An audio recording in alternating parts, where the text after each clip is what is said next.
Hi everybody, very good morning. So it's day 53 of day 80 for day target series of SSC Stenographer.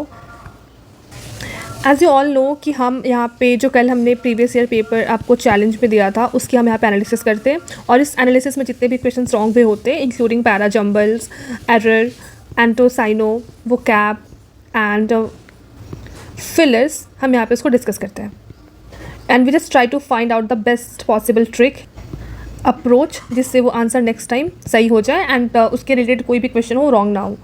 And जो भी tricks मैं यहाँ पे share करती हूँ ये मेरे खुद के बनाए हुए हैं।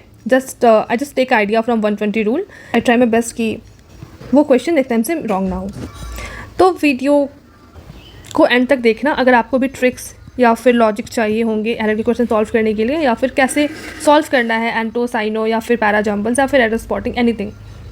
स्टार्ट करने से पहले चैनल को सब्सक्राइब कर देना, तभी मेरी नोटिफिकेशन आपको मिलेगी एंड वीडियो को लाइक कर देना if you want to get reply from me. कल के पेपर की बात करें तो कल प्रीवियस ईयर पेपर में ये वाला शिफ्ट मैंने दिया था 12 अक्टूबर, जनरल अवेयरनेस में 24.8 एंड यस PYQ सीरीज से मुझे बहुत हेल्प मिला। सारे मोस्टली क्वेश्चन उससे रिलेटेड थे एंड इंग्लिश में 83.8।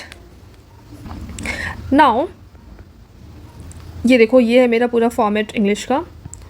इसमें आई टुक 50 मिनट्स एंड मेरे इनकरेक्ट में 13 क्वेश्चन। तो स्टार्ट करते हैं क्वेश्चन से। तो सबसे पहले मेरा फर्स्ट क्वेश्चन ही रॉन्ग हो गया। यहाँ पे एंटो पूछा था डाइवल्ज का। तो डाइवल्ज का मीनिंग होता है अपने सीक्रेट को रिवील करना, टू रिवील अ सीक्रेट, या कुछ भी है जिसको आप रिवील करते हो। तो इसका एंटो यहाँ पे पूछा हुआ था क्वेश्चन में, बट मुझे लगा कि ये साइनो है। पता नहीं कैसे फ्लो में रॉन्ग हो गया, स्टार्टिंग क्वेश्चन था and that's why just got wrong. And although ये वाला टाइप का जो क्वेश्चन होता है जिसमें एक सेंटेंस दिया होता है एंड सेंटेंस में इस पर्टिकुलर वर्ड का एंटो या साइनो पूछा होता है, तो अभी तक मैंने ऐसा कोई भी क्वेश्चन सॉल्व नहीं किया था जिसमें ऐसा फॉर्मेट हो, इसलिए वाला आंसर रॉन्ग हो गया। ऑल्दो डाइवल्ज का एंटो होगा कंसील करना, मतलब हाइड करना, टू हाइड समथिंग।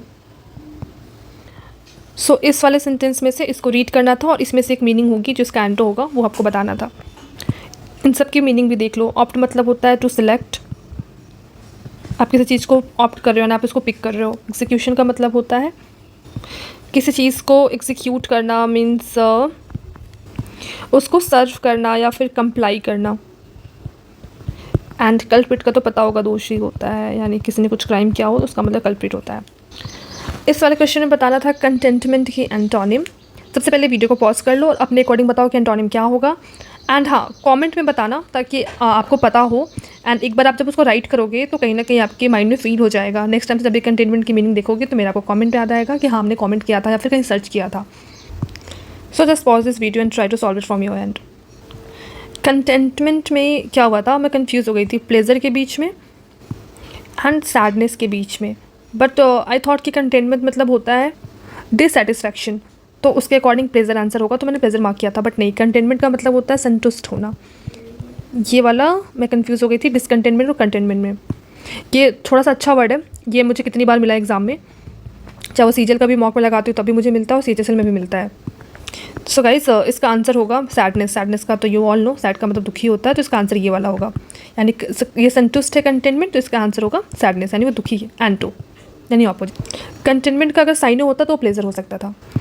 इस बार तो मेरे पैरा जम्बल बहुत रॉन्ग हुए जस्ट बिकॉज ऑफ वो कैप, क्योंकि अभी देखो इसमें इब्यूलेंस की मीनिंग था, मुझे नहीं पता। परसेप्टिबल की मीनिंग भी थी, ये भी मुझे क्लियरली नहीं पता था। सो ये सारी चीज़ें, प्रूडेंस की भी मीनिंग, प्रूडेंट का पता था, आई गेस इससे होता है पढ़ने में अच्छा या फिर बहुत ज़्यादा वी की, आई गेस इसका ये होता है। तो ये सारी चीज़ें ना, वो कैप मेरा क्लियर नहीं था, तो आई कुड से कि मुझे वो कैप पे थोड़ा और काम करना है। इवन कितना भी पढ़ लो वो कैप का तो कुछ पता नहीं कहाँ से आने वाला है। तो इन वो कैप के कारण मैं सेंटेंस को फ्रेम नहीं कर पा रही थी इन अ सीक्वेंस, और दैट्स वाई ये मेरा आंसर रॉन्ग हो गया। बट यहाँ एक बार आप लोग ट्राई करो, वीडियो को पॉज करो and try to solve it from your end. क्या पता आपसे सही हो जाए, मेरे से नहीं हो पाया।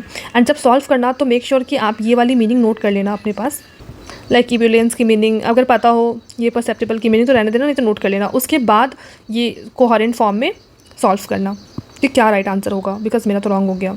इसका आंसर मैं नहीं बताऊँगी because you have to solve it. And इस वाले क्वेश्चन में यार फ्रेजल वर्ब तो इतने परेशान कर रहे हैं, इतना कंफ्यूजिंग होता है। वो कैप तो चलो फिर भी एलिमिनेट करके you will be able to solve, but what about phrasal verb, जैसे केप्ट अप, केप्ट ऑफ, सभी एक जैसे लगते हैं। एंड इवन कितना भी याद कर लो बहुत कन्फ्यूजन होता है किसी के पास ट्रिक है फ्रेजल वर्ब की तो प्लीज़ मुझे बताओ। मैं सामने से पूछ रही हूँ, मुझे पढ़ना है, मुझे प्लीज़ हेल्प करो इसमें। एंड हेल्प करने से पहले यहाँ पे आंसर भी दे देना कि a few boys were kept up because of disobedience. तो केप्ट अप की जगह पे यहाँ पे क्या होगा? केप्ट ऑफ होगा, केप्ट ऑन होगा, केप्ट बैक होगा, केप्ट इन होगा। वेल चलो मैं बता देती हूँ पहले। सो केप्ट ऑफ का मतलब होता है किसी काम को किसी या फिर किसी भी चीज़ को करने से रोकना। ऑफ लगा हुआ है तो इसे रिलेट कर सकते हो कि करने से रोकना। ऐसे ही तो मैंने याद किया है, बट फिर भी बहुत कन्फ्यूज़न होता है। केप्ट ऑन का मतलब होता है कि कुछ ना कुछ करते रहना, यानी कंटिन्यूटी में उस चीज़ को रखना। टू बी कंसिस्टेंट और continue, kept on, you just kept on doing that. ठीक है। केप्ट बैक का मतलब होता है किसी चीज़ को वापस रख लेना। PDF चाहिए तो मुझे बताना, मैं शेयर कर दूँ, या फिर उसको रोकना। एंड कैप्टिन मतलब होता है रिस्ट्रिक्ट करना। देखो कितना कंफ्यूजिंग है, सारे वर्ड एक दूसरे से मैच कर रहे हैं, कहीं ना कहीं करने से रोकना, रख लेना, रिस्ट्रिक्ट करना। बट अगर फ्रेजल वर्ब याद होगा तो ही इसको सॉल्व कर पाओगे, तो याद कर लो फ्रेजल वर्ब को, अभी भी टाइम है। सो इसका राइट आंसर है केप्ट बैक। ये वाला फॉर्मेट जो पहला क्वेश्चन था सेम उसी फॉर्मेट में एक वर्ड दिया हुआ है, इसका हमें एंटो बताना है आफ्टर रीडिंग सेंटेंस। इस सेंटेंस को रीड करके ये जो वर्ड दिया हुआ है ह्यूमिलिटी, इसमें किसी ना किसी एक वर्ड जो इसका एंटो है उसका हमें आंसर बताना है। तो सबसे पहले हमें ह्यूमिलिटी का मतलब पता होना चाहिए, तभी हम इसमें से इसके वर्ड का एंटो फाइंड कर सकते हैं। ह्यूमिलिटी का मतलब होता है राइट। अभी देखो इसे कितना कंफ्यूजिंग है, ह्यूमिलिटी या फिर ह्यूमिलेट करना। ह्यूमिलेट मतलब करना होता है किसी को अपमान करना, एंड ह्यूमिलिटी का मतलब होता है पोलाइट, विनर। तो इसका आंसर होगा आपका एरोगेंस, यानी एरोगेंस है इसका अपोजिट। एंड इनडोमिटेबल का मतलब होता है निडर, मतलब बहुत ब्रेव। निगेट का इज़ अ नेगेटिव वर्ड, इसका मतलब होता है to stop something being successful, यानी किसी चीज़ को रून कर देना, बेकार कर देना, डिमोलिश कर देना। एंड हम्बल का तो मतलब पता है पोलाइट होता है, नहीं हम्बल और humility and polite are the synonym. ये वाला क्वेश्चन फिलर से गाइज, अगर इंग्लिश स्ट्रॉन्ग है आपकी तो please try to solve it from your and.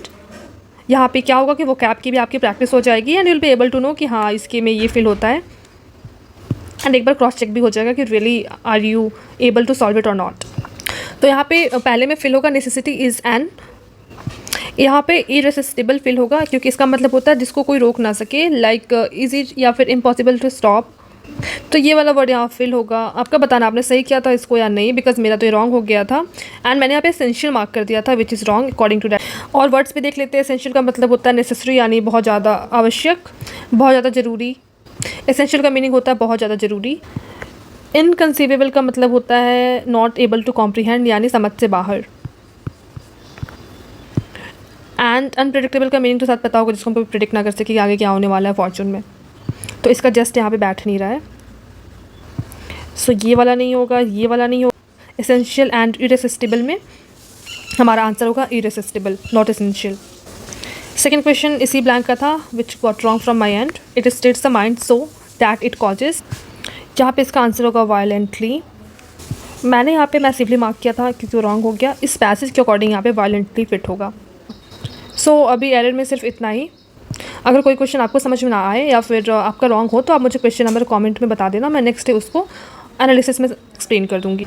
GS की बात करें तो आज का ये वाला कर लेना, इंपॉर्टेंट आर्टिकल से सारे यहाँ पे नोट है, टेलीग्राम पे मैंने शेयर कर दिया ऑलरेडी ये PDF। तो यहाँ से इंपॉर्टेंट आर्टिकल पढ़ लेना कि आर्टिकल के आने के बहुत ज़्यादा चांसेस होते हैं, ये सारे ही इंपॉर्टेंट है 12 से लेकर के 50 तक, फिर 51A, 54, 61, 63, 72, 74, 108 से लेकर के जितने अभी यहाँ मेंशन है। एंड साथ में PYQ पार्ट 4 लेक्चर नंबर 2 ये रिवीजन के लिए जाएगा। कल मैंने 1 दिया था रिवीजन के लिए, आज मैं 2 दे रही हूँ, because guys revision is the key. सारी इन्फॉर्मेशन आपको मेरे टेलीग्राम चैनल पे मिल जाएगा, तो वहाँ से चैनल ज्वाइन कर ले, लिंक आपको मेरे डिस्क्रिप्शन में मिलेगा। एंड कल के टारगेट के लिए ये वाला प्रीवियस ईयर पेपर है, तो गाइज रेडी रहना कल के अपने आंसर बताने के लिए। एंड कुछ रॉन्ग हो तो मुझे कॉमेंट में पूछ लेना। So guys that's all for today, see you tomorrow, take care.